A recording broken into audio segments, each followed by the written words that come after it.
Have you ever pondered the power and potential of being alone? In our bustling world filled with constant conversation and endless interaction, the idea of solitude can seem daunting, even negative. But let's challenge this perspective for a moment. Solitude. It's a word that often evokes images of loneliness and isolation. We're taught from a young age that being alone is something to be avoided, that it's a sign of social failure or psychological distress. But is this really the case? Let's take a step back and look at solitude from a different angle. While it's true that humans are social creatures, wired for connection and community, it's also true that we have a deep-seated need for solitude. This need isn't a defect or a flaw, it's an integral part of who we are. Solitude, when embraced, can have surprising benefits. Yes, you heard that right. This seemingly lonely state can actually elevate your mental and emotional well-being in ways you might not have imagined. Let's start with creativity. Ever noticed how some of your best ideas come to you when you're alone? That's not a coincidence. Studies have shown that solitude can boost creativity. It gives your mind the quiet it needs to think outside the box, to explore new perspectives and possibilities. This is why many artists, writers, and innovators often seek out solitude to ignite their creative spark. Next, solitude can enhance self-awareness. The uninterrupted time alone allows you to reflect on your thoughts, feelings, and experiences. You can question your beliefs, understand your motivations, and discover your passions.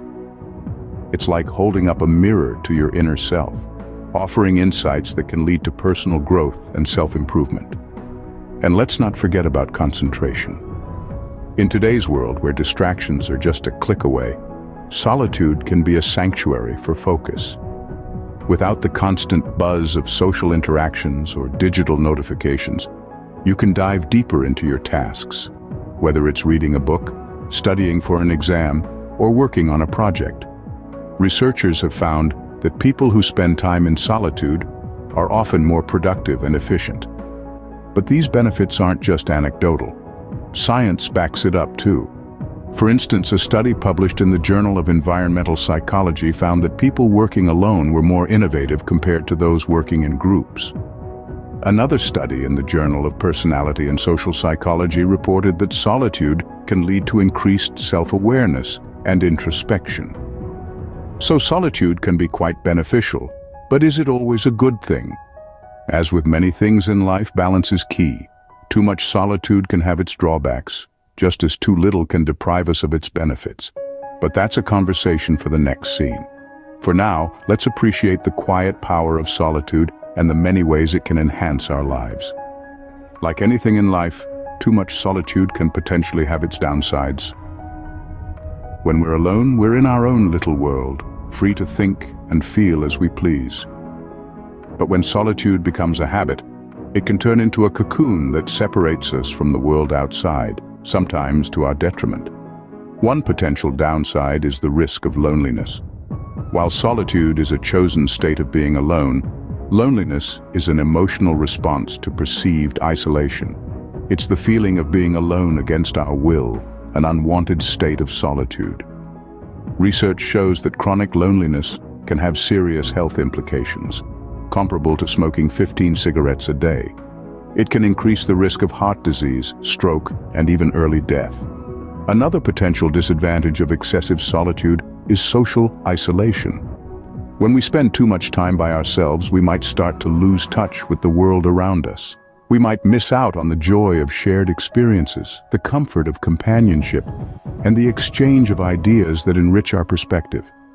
And in the long run, this isolation can lead to feelings of alienation and disconnectedness. Moreover, spending too much time in solitude can result in decreased social skills. Interacting with other individuals is like a muscle. If we don't exercise it, it will weaken over time. People who spend a lot of time alone might find it more challenging to engage in social situations.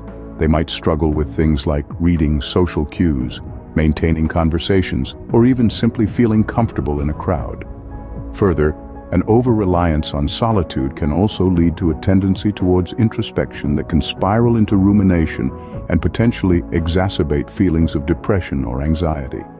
The mind, when left alone for too long, can be a playground for negative thoughts and emotions. Therefore, While solitude can be beneficial, it's crucial to find a balance. We need to remember that while solitude can be a powerful tool for self-discovery and personal growth, we are social creatures at heart. We thrive on connection and community.